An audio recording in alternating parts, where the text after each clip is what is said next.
इमरान मेरी जान, इमरान मेरी जान।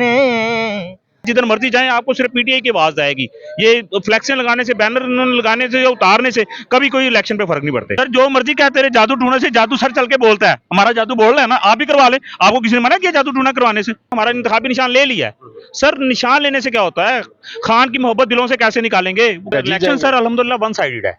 ये पीटीआई का इलेक्शन है और पीटीआई ने जी जीतना है। ये हम मुश्किलात, सबसे पहले हमारी जो मुश्किलात आ रही हैं यही चीजें हैं कि आज शाम को आप इलेक्शन लगाएं, सुबह उतार देते हैं।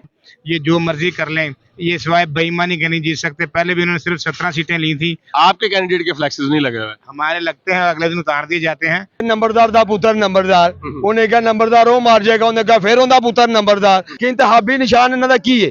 इंतहाबी निशान ਜਿਹੜੇ ਸਾਡੇ ਵਰਕਰ ਨੇ ਜਾ ਕੇ ਆਪੇ ਲੱਭ ਲੈਂਦੇ ਨੇ। ਜਿਹੜੇ ਪੈਸੇ ਕੋਲ ਹੈ ਜੀ ਉਹ ਖਾ ਲੋਗੇ, ਫਿਰ ਝੋਲੀ ਕਰਕੇ ਅਮਰੀਕਾ ਜਾਓਗੇ, ਲਿਆਓ ਡਾਲਰ ਸਾਨੂੰ ਦਿਓ, ਉੱਥੇ ਹੋਰ ਕਰਜ਼ਾ ਚੜਾ ਦਿਓਗੇ।